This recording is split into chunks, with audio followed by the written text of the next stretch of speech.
कहते हैं कि उसकी यह बात सुनकर ब्याज निकाली जाओ शीघ्र लौट। इससे भी दया करके उसे भेज दिया। ब्याज के ऐसा कहने पर मृग पानी पीकर वहां चला गया। वे सब अपने आश्रम में मिले और तीनों एक प्रतिज्ञाबद्ध वहां हो चुके थे, क्योंकि तीनों एक ही थे। जो पहले हरिणी आई तो उसके बाद जब दूसरी हरिणी जो आई थी वह उसकी बहन थी, और जो उसका ये तीसरा हरिण ये आया था तो ये कौन था? ये उसका भाई था। ये तीनों भाई बहन ही थे और एक साथ वहां पर पता नहीं कैसे देर परिषद वहां पर आ चुके थे। अब तीनों ही अपने आश्रम में लौटे, तीनों ही प्रतिज्ञा में बद्ध थे, यानी प्रतिज्ञा में बंधे हुए थे। आपस में एक दूसरे के वृत्तांत को भली भांति सुनकर सत्य के पास में बंधे हुए उन सब ने यही निश्चित किया कि वहां पर अवश्य ही जाना चाहिए, क्योंकि उन्होंने सोचा कि हमने भगवान विष्णु की कसम खाई है।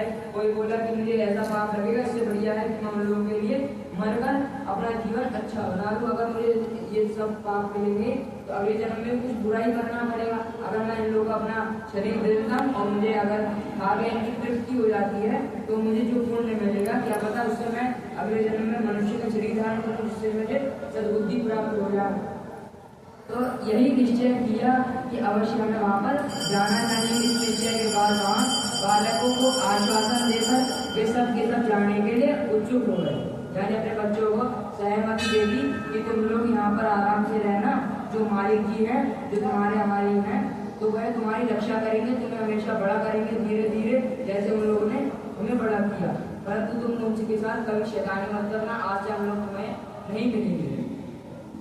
इस सब जेठी मृगी ने वहां पर अपने स्वामी से कहा कि हे स्वामी, आपके बिना यहाँ बालक कैसे रहेंगे? जब उन्होंने कहा तो उसने कहा कि आप अगर चले जाएंगे तो मैं भी चली जाऊंगी, तो हमारे बच्चों को क्या होगा? ये लोग कैसे रख पाएंगे? या तो हम लोगों में से किसी एक को रहना चाहिए, या तो आप यहाँ पर रहिए या तो मैं यहाँ पर रहती हूँ। इसलिए केवल मुझे को जाने दीजिए, आप दोनों यहीं पर रहिए। उसकी बात सुनकर छोटी मृगी जो थी उसकी बहन बोली कि मैं तुम्हारी सेविका हूँ, यानी तुम्हारी दासी हूँ, इसलिए आज मैं ही ब्याज के पास जाती हूँ, यानी जो आदिवासी है उसके पास मैं ही भोजन बनने के लिए जाती हूँ। तुम सभी लोग यहाँ पर रुको। यह सुनकर मृग बोला कि मैं वहाँ जाता हूँ, तुम दोनों यहीं रुको, क्योंकि शिशुओं की शिक्षा, जो बच्चे होते हैं उनकी शिक्षा बाप से ज्यादा माताएं ज्यादा अच्छी तरह से कर लेती है। उनका जो दूध होता है, पौष्टिक आहार, वह उनके बच्चों को चाहिए होता है, इसलिए तुम लोग यहाँ पर रुको। तो मृगियों की धर्म की दृष्टि से उसे स्वीकार नहीं किया। वे दोनों अपने पति से प्रेम पूर्वक बोले कि हे प्रभु, पति के बिना इस जीवन का धिक्कार है, यानी अगर पति हमारे नहीं रहेंगे, हमने अपने पति को अगर मरने के लिए भेज दिया तो हमारे ऊपर सबसे बड़ा पाप चढ़ जाएगा, इसलिए आप यहाँ पर रहिए और हमें जाने दीजिए। तब उन सब ने अपने बच्चों को सांत्वना देकर उन्हें पड़ोसियों के हाथ को सौंप दिया और स्वयं ही शीघ्र ही उस स्थान को चले गए जहाँ वह व्याध शिरोमणि उनकी परीक्षा में बैठा हुआ था। उन्हें जाते देखकर उनके सब बच्चे पीछे पीछे चले आए। उन्होंने यह निश्चय कर लिया था कि माता पिता की जो गति होगी, माता पिता जैसे मरेंगे तो उसी गति में हम भी वहीं पर जाएंगे। उनके सबको एक साथ आया देखकर व्याध को बड़ा ही हर्ष हो गया, खुशी हो गई कि आज अगर लोगों ने, मेरे घर वालों ने अगर भूखे मार तड़प रहे हैं तो आज ज्यादा भोजन करके उन्हें संतुष्ट हो जाएंगे। आज तो सारे हेरन आ गए हैं, जितने भी आए थे तीनों आ गए, वापस अपना घर पूरा करने के लिए, अपनी बात सच्ची करने के तीनों आ गए हैं, और उनके साथ उनके बच्चे भी हैं, वो भी आ गए हैं। तो सबको मानकर जो भोजन मिलेगा वह स्वादिष्ट होगा। उसने धनुष पर बाण रखा।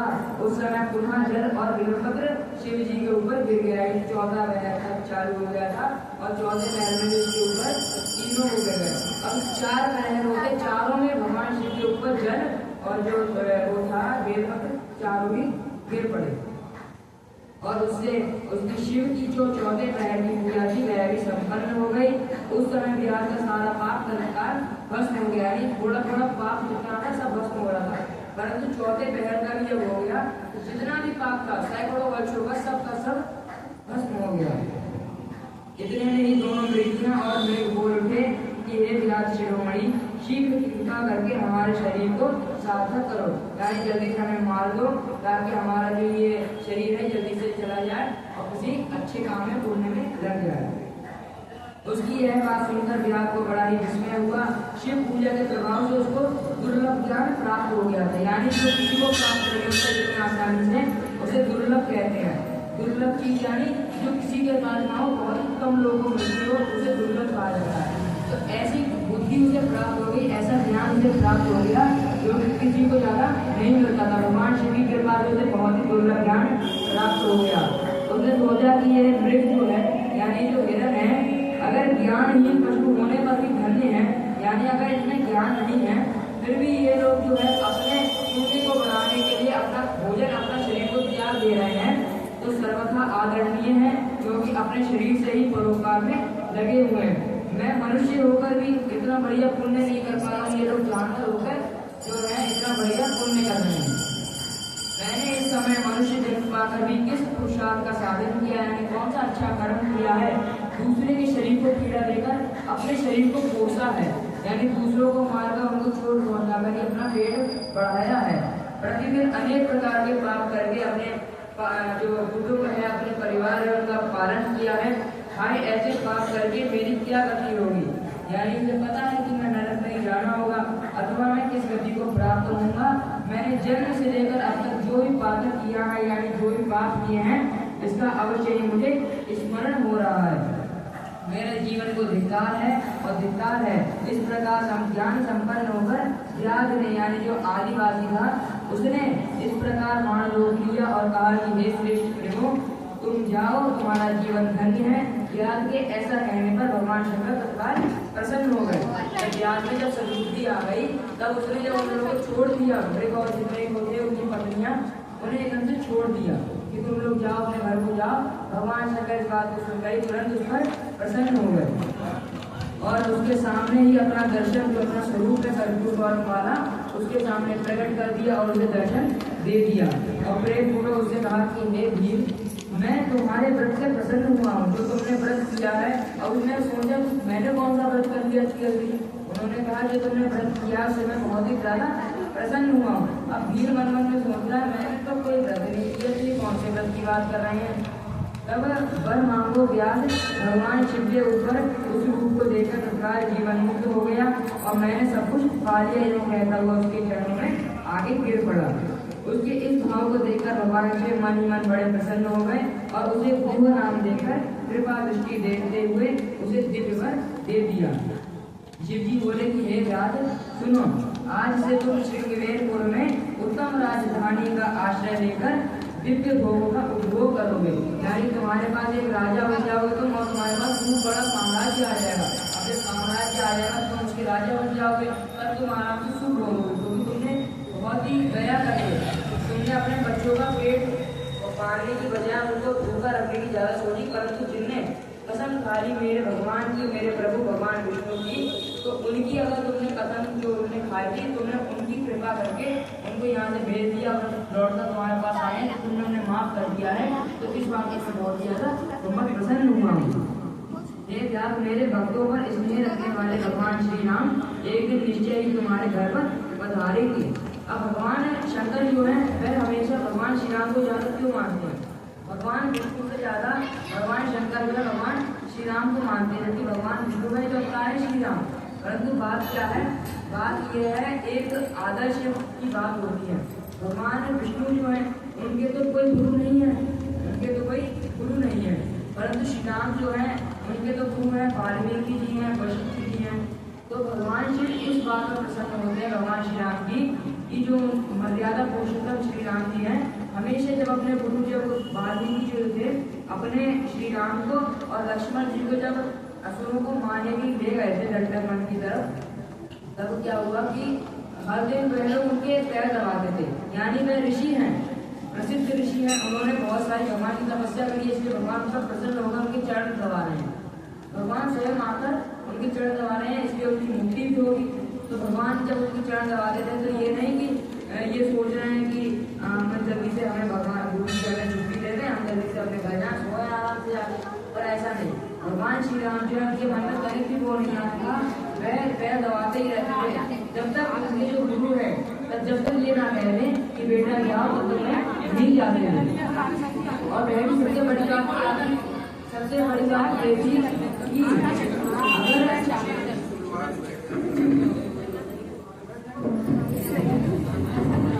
सबसे बड़ी बात ये थी भगवान श्री राम की कि अगर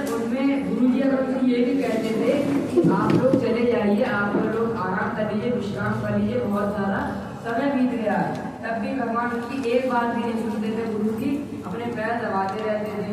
अब जब गुरु जी 3-4 बार जब कहते थे, तब कहीं जाकर भगवान श्री राम उनके चरण छोड़कर उनके चरणों में प्रणाम करके सोने जाते थे। परंतु भगवान ऐसे एक बार में नहीं जाते। आजकल के जो शिष्य होते हैं, आजकल के शिष्य क्या होते हैं, एक कथा आती है कि एक लड़का था, नया नया शिष्य बना गुरु जी का, और वहाँ पर जाकर के चरण दबाने लगा। अब गुरु जी जो आराम से सो रहे थे, अब खूब देर हो गई बातचीत करते करते गुरु जी सो गए। अब मन में मैं सोच रहा है कि गुरु जी कब मैं छुट्टी थे तो मैं जाऊँ, अब मुझे भी नींद आ रही है, मैं जल्दी से जाऊँ। अब उन्होंने सोचा कि अब जैसे गुरु जी सोएंगे वैसे ही एकदम से मैं चला जाऊँगा उनके पैरों छू। अब गुरु जी सो गए। अब उसने देखा गुरु जी सो गए हैं, चलो अब उनके पैरों छुए चला। जैसे ही जा रहा था, अब गुरु जी की एक आदत ये थी, जैसे अब चरण दे रहा है जैसे ही छोड़ेगा तो एकदम से गुरु जी उठ जाएंगे। अब गुरु जी एकदम से उठ गए, बोले बेटा तुम्हारे पैर कितने लोग हैं, एकदम से बोल रहे। अब वो वापस आ गया, पैर दबाने लगा। गुरु जी मेरे एक तो माता है, एक पिता है और 4 महीना हम लोग। तब बिना पूछे ही बिना सुने ही सो गए, तो उससे पहले ही सो गए। अब उनका काम क्या था, बस इतना एक बार आवाज दे तो फिर से सो जाओ, क्योंकि फिर आ जाएगा अपने आप लड़का। तब लड़का इतना कहेगा फिर से दबाने लगा। थोड़ी देर बाद उसने सोचा कि अब गुरु जी सो गए, चलो फिर से करते हैं। जैसे ही उन्होंने छोड़े थे, बाकी जैसी चार्ज हुआ, हाँ बेटा तुम्हारे कितने बचा है, फिर से बोले। अब वो फिर से वापस आया, पैर दबाने लगा। अब जैसे पैर दबाने लगा, फिर वो वापस जाने लगा। जब गुरु जी सो गए, बेटा तुम्हारे कितने बचा है। अब उसने परेशान हो गया, गुरु जी ये कहा कर रहे हैं, बारम्बार आ रहे हैं, बारम्बार सजा के हमें भेजा रहे हैं। अब फिर दबाने लगा। अब जैसे ही उसने इस बार छोड़े, उसने अब तो बहुत देर हो गई, फिर दबाना हूँ, इतनी देर से दबा रहा हूँ, अब तो बहुत देर हो गई, चल पड़ेगा। जब उसने उठा तब गुरु जी बोले बेटा तुम्हारे कितने बजना है। अब वो जैसे ही बैठा, उन्हें गुरु जी हमारे भैया की 4 है, पर कल सुबह तक 3 ही बजाएंगे। वो एकदम से गुरु जी बोले बेटा बेटा जाओ जाओ आराम से जाओ, सो जाओ आराम से। तो गुरु जी एकदम से बोला कि हाँ चलो जाने दो, बहुत देर हो गई।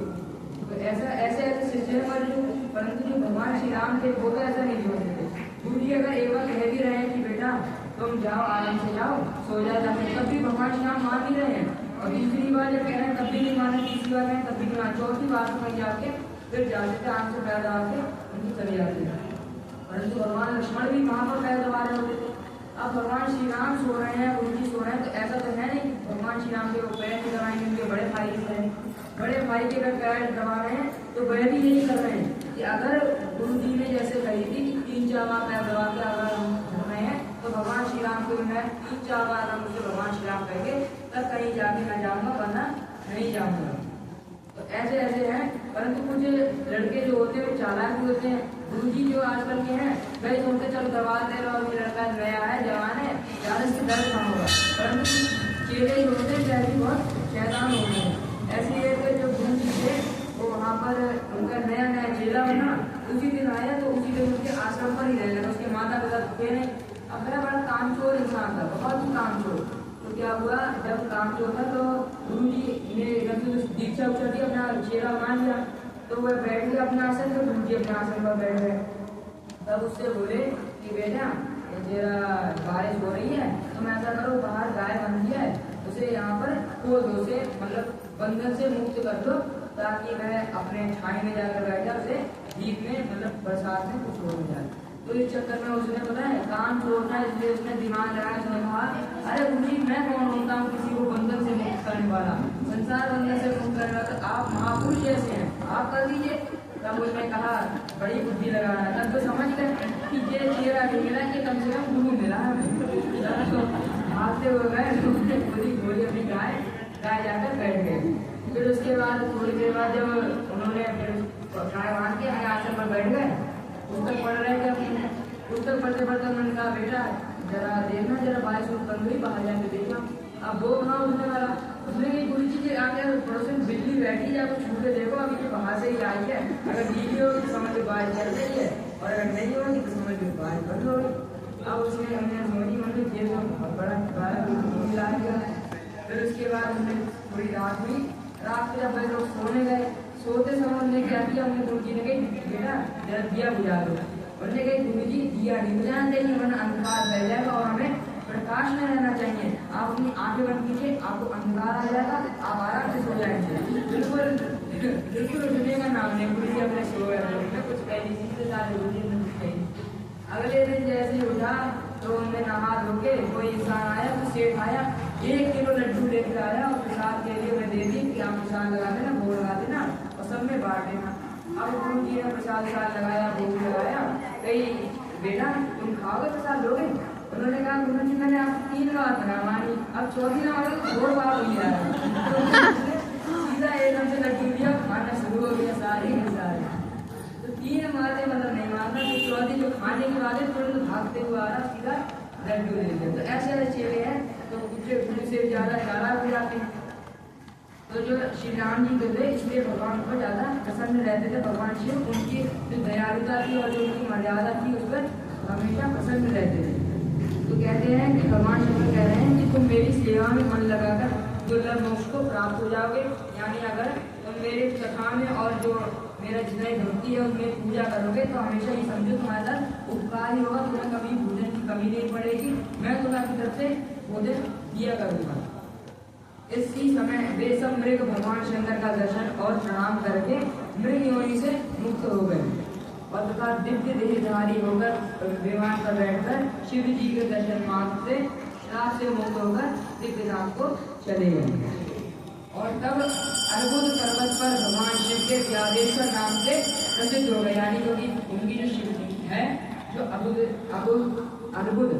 नाम के पर्वत पर उनका जो शिवलिंग है उसका नाम क्या पड़ा? व्यादेश्वर। व्यादेश्वर नाम की शिवलिंग है, उसमें हमेशा कोई भी उनकी अगर पूजा करता है, गंगा जल से स्नान करवाता है, उनका विसर्जन करता है तो उसे उस व्याध की तरह कभी भी भोजन की कमी नहीं पड़ती। कभी चाहे कितना भी उस पर किसी इंसान में कभी अकाल पड़ जाए, गरीबी आ जाए, किसी गाँव में अगर मान लो अकाल पड़ गया तो कहीं खाने होने की कुछ मिल नहीं रहा, न खेती हो पाई, ना कुछ